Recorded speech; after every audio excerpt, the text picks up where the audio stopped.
بسم اللہ الرحمن الرحیم۔ میرے بھائیوں اور بہنوں، ماہ رمضان کی ایک گھڑی سے فائدہ اٹھائے، خوب اللہ سے دعائیں مانگے۔ آپ کی زندگی میں جو بھی مسئلے ہیں وہ اللہ تعالیٰ کو خوب سنائے۔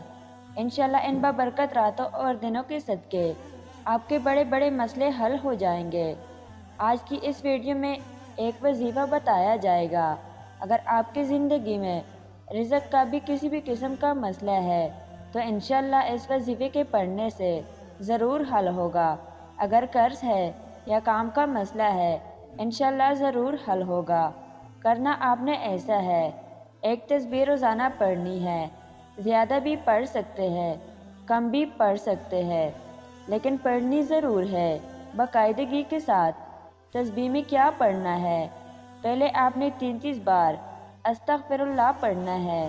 استغفر اللہ وہ لفظ ہے جس کے بارے میں نبی کریم صلی اللہ علیہ وآلہ وسلم نے فرمایا تھا، اے لوگو، جو بندہ زیادہ سے زیادہ استغفر اللہ پڑھتا ہے میرا اللہ اسے غیب سے رزق دیتا ہے۔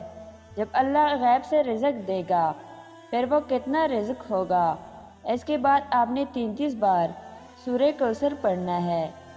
اس سورت کے بارے میں ایک شخص نے بتایا کہ میں اس سورت کو روزانہ باقاعدگی کے ساتھ پڑھتا رہا، میرے اوپر بڑا قرض تھا، اللہ تعالیٰ نے وہ قرضے بھی اتار دیے اور اللہ تعالیٰ نے الحمدللہ میری کاروبار میں اتنی برکت ڈالی کہ آج الحمدللہ میں کروڑوں روپے کما رہا ہوں۔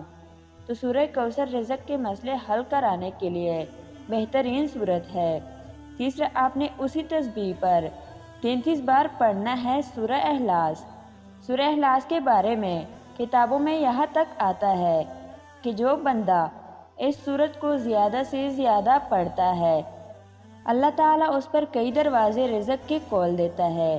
تو یہ ایک تسبیح روزانہ آپ کسی بھی وقت پڑھ لے، زیادہ بھی پڑھ سکتے ہیں، کم بھی پڑھ سکتے ہیں، پڑھنا باقاعدگی کے ساتھ ہے اور اس کے بعد اللہ تعالیٰ کو اپنی ساری پریشانیاں بتا دینی ہیں۔ یقین مانیں آپ حیران رہ جائیں گے، آپ کے لیے غیب سے دروازے کھل جائیں گے، آپ کے رزق کے سارے مسئلے حل ہو جائیں گے۔ جزاک اللہ۔